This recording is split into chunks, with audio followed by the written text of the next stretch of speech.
Well, good morning and welcome back. It's me, Kenny Polcari, your host of the party, and today is Monday, April 1st, 2024. It is the start of the second quarter, so we got the first quarter behind us, and today the slate is wiped clean, and we get to start all over for the second quarter. And here are the things that you need to know. On Friday, which was Good Friday, a holiday for the markets, the PCE came out, and it did not surprise to the upside. JJ continues to say, though, relax. Yet the markets do not hear him. The narrative continues to call for multiple rate cuts. Oil is up, gold is up, bonds were down, right, for the quarter. Now, the quarter end performance was beautiful, in fact. Energy leading the way with gains. The sector up 12.6%, while tech was in seventh place, right? And it is a new quarter, like I said, so the earnings season is only days away. And what do we have at dinner tonight? Well, it's an Easter Monday ham and cheese tart surprise, using everything leftovers that you had from Easter dinner. Okay, so like I said, I'm back. I had a great time on this Forbes investment cruise last week. We were in Southeast Asia and Bali and Singapore. It was really great. But a lot happened last week when I was gone. The eco data remains mixed, but is not pointing to a disaster. The paparazzi types think the traders and the algos continue to push for multiple rate cuts, even while the data does not support it. The Fed's favorite inflation gauge, the PCE, came out on Friday, and as expected, it came out as expected, although the 6-month read, which they don't really focus on, but you should know it because they are talking about it, was a little bit hotter than expected, up 2.9% versus the expected 2.8%. JJ continues to reiterate the need to go slow and have patience. And stocks continued to push higher as the paparazzi remain oblivious to what he says, right? Stocks ended Thursday mixed while leaving the week and the quarter higher. Remember, Friday markets were closed, so Thursday was the end of the week, the end of the month, and the end of the quarter. At the closing bell, the Dow gained 48 points, leaving it up 5.6% for the quarter. The S&P was up 6 points, leaving it up 10% for the quarter. The Nasdaq, while it lost 20% on the day, it is still up 9% for the quarter. The Russell was up 10 points, or up 4.8% for the quarter. The Transport's up 183 points on Friday, or 2% for the quarter, while the equal weight S&P gained 30 points on Friday, leaving it up 7.4% for the quarter. Now, of the broad 11 S&P sectors, here's how the quarter ended, right? And guess who was not in the lead?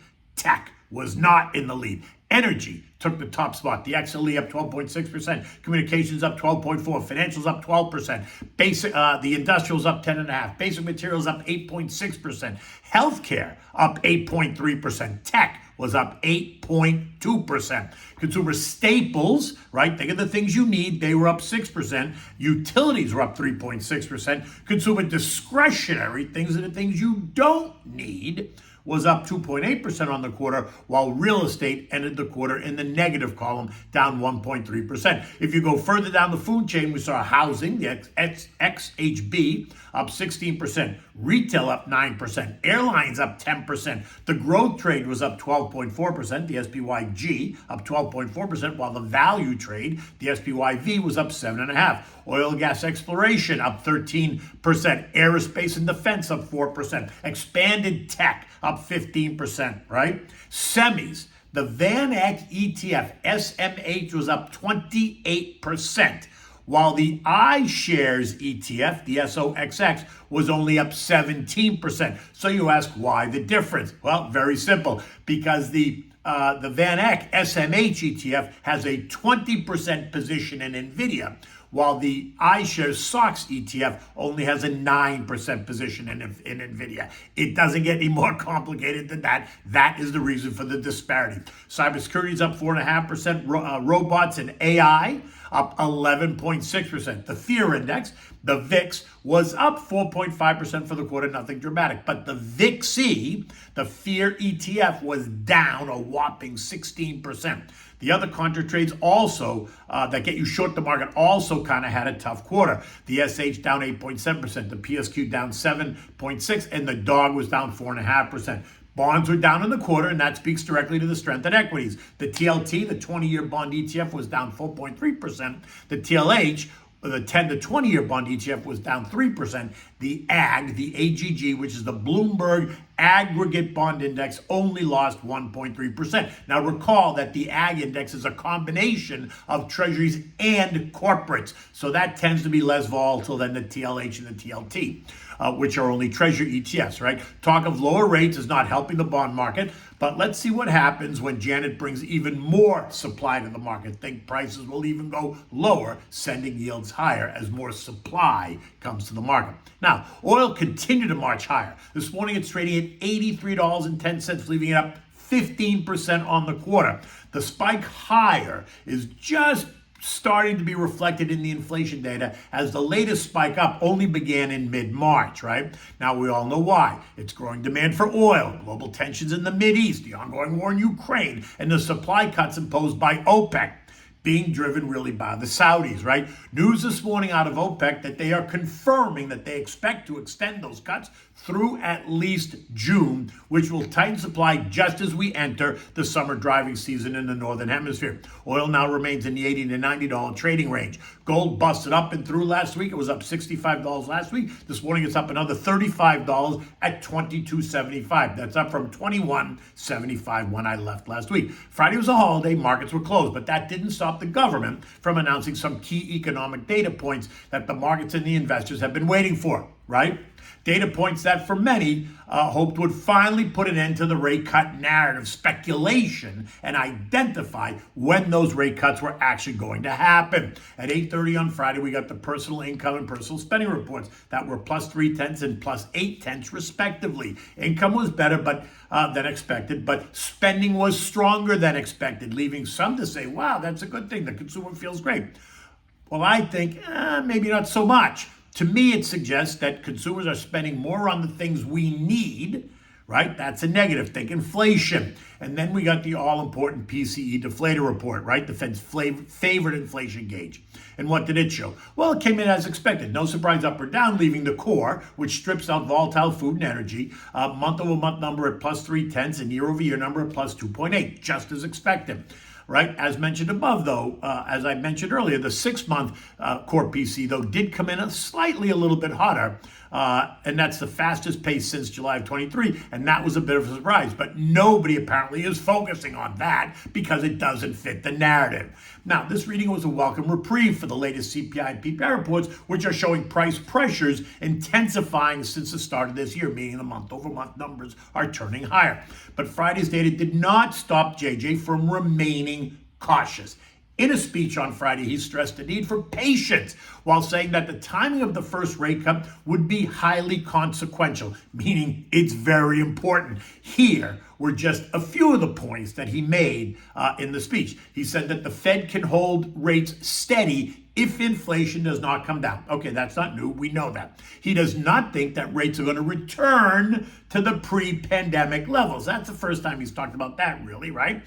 The economy is not suffering from the current level of rates, right? At 5.25%, the economy does not seem to be suffering. And by the way, nor does the market, as we're kissing all-time highs, while rates are at quote-unquote high levels, which I would argue are not high levels at all. I would argue that they're historically normal.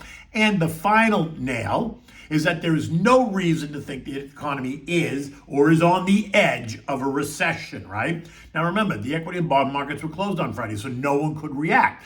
Or could they? Well, they could, because you see the Bitcoin market never closes. And that market did react, going from 71,000 to 69,000, a $2,000 loss or 2% loss from high to low that day, which, by the way, is barely even noticeable on the chart, right?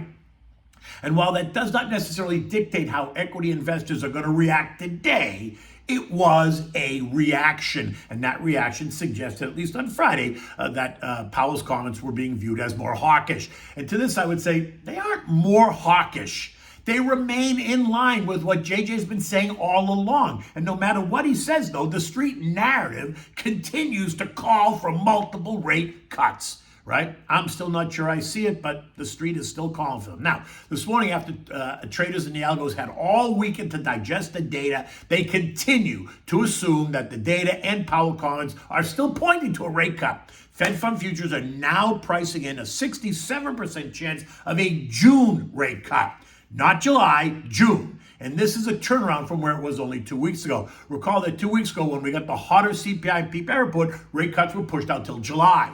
Apparently the market has repriced that, and they're now assuming a June cut is not only possible, but it is coming. And futures and gold are both up. At 6 o'clock, Dow futures are up 110, the S&Ps are up 18, the Nasdaq's ahead by 90, the Russell was up by 12. The moves on the back, the moves in the market are on the back of three things, right? One, that rate cuts are coming, okay. Two, that the earnings season, which begins next week on the 12th, is going to surprise to the upside, setting us up for a stronger second half of the year. And three, that the economy does not appear to be ready to implode at all. The idea that inflation is churning here at 3.4% is no longer really an issue.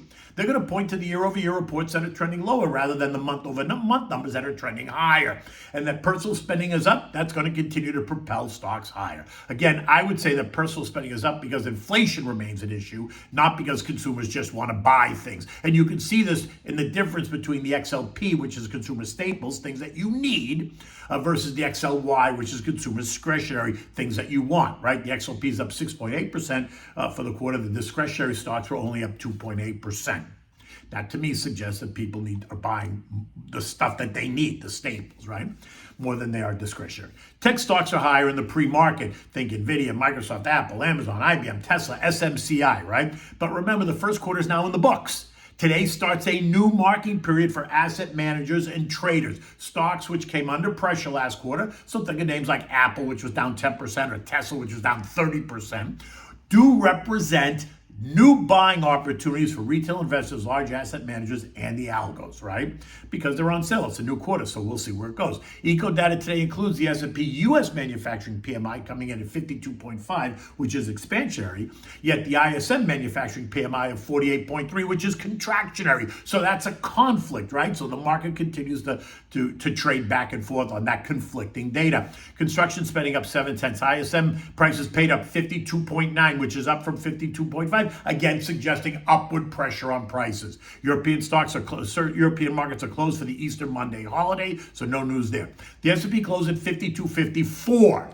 That is up 100 points from when I left on the 19th, or a 2% move higher, as the repricing continues on the back of the rate cut narrative. Higher futures this morning suggesting that investors remain confident that the Fed has navigated a no landing, not a soft one, not a hard one, just none, and that as a result, they will at the least do nothing, nor will they raise rates, and at the best, they're going to cut rates multiple times. Former Fed Vice Chair Roger Ferguson floats the idea this morning of no rate cuts this year. And apparently, no one's listening to him either. This is not, as I said, this is not the time to be chasing expensive growth names, right? If you own them, that's great. Take advantage of that. But that does not mean you can't put money to work in other sectors that are expected to outperform. And we saw how it's broadening out, right? I gave you the performances of the different sectors. You can see the broadening out of this rally.